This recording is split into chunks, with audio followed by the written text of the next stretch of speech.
উঠতেই কয় কি বাচ্চা বুড়ো ভাম এই কথা বললেই হলে যায় আমার চোখের উপরে এসে ঘুষি মারে। স্যারের বাসা থেকে 8টা 10-এ রওনা করি। এখানে আইসা 8:30 পৌনে 9টার দিকে জজকোর্টে আমি পৌঁছে গাড়ি পার্কিং করে গাড়ির ভিতরে বসে থাকি।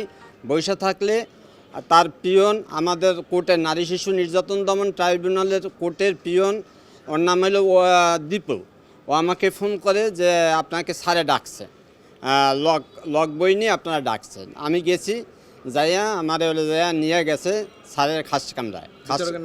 বিচারকের নাম হল যাইয়া সোহেল রানা, নারী ও শিশু নির্যাতন দমন ট্রাইব্যুনাল 7 ঢাকা।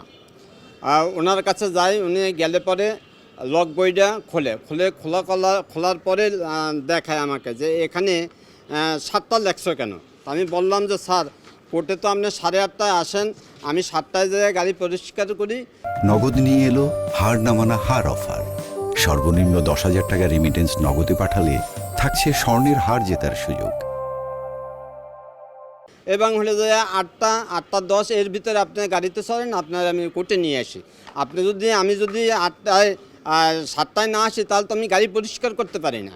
উঠতেই কয় কি বাচ্চা বুড়ো ভাম এই কথা বললেই হলে যায় আমার চোখের উপরে এসে ঘুষি মারে, আর একটা থাপ্পড় মারে আমার এই কান পাছাইয়া। এর ভিতরেই হলে যায় দীপু যে পিয়ন, সে আমার হাতটা ধরে আমাকে টানিয়ে হলে যায় ওই থেকে স্টানো রুম থেকে আমার বাইরে বার করে দেয়।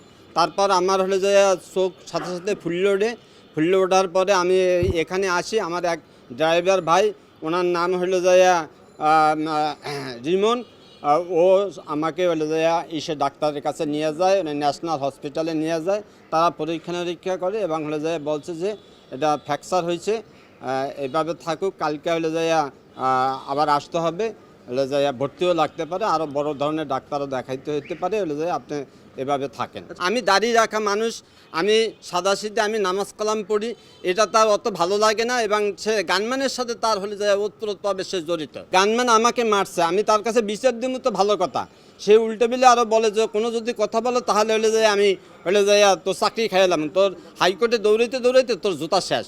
আমি কইছি স্যার আমার ওভারটাইমও লাগবে না, আর কিছু লাগবে না স্যার, আমি ওভারটাইম নেব না। আমি আজকে এই প্রায় 6-7 মাস ধরিয়া ফেব্রুয়ারি পর্যন্ত আমি ওভারটাইম নিছি, এরপর আর আমার ওভারটাইম সে দেয় নাই এবং আমি নেই নাই। সে বিভিন্ন সময় সব সময় আমাকে মানসিক এবং শারীরিক চাপের উপরে রাখে। গাড়ি ময়লা, তাই এইটা করো নাই, তাই ওইটা করো নাই, হ্যাঁ এইভাবে সে আমাকে সবসময় টেনশন, মানসিক সবচেয়ে মানসিক টেনশন হলো বড় টেনশন। সে মানসিক আমি মানসিকভাবে হলে যে আমি ঢাকা মেডিকেল হসপিটালে আমি ভর্তি ছিলাম। আমার হলে যে ফিস্টুলা হয়েছিল, হ্যাঁ সেখানে আমি হলে যে আমার কাগজপত্র আমি সব আনিয়ে দিছি, মেডিকেল সার্টিফিকেট, সেগুলো সে আমাকে মেডিকেল ছুটি না দিয়া সে আমাকে হলে যায় আমার অর্জিত ছুটি সে কাটছে এবং সেখানে সার্ভিস বইতে সে নোট দিচ্ছে।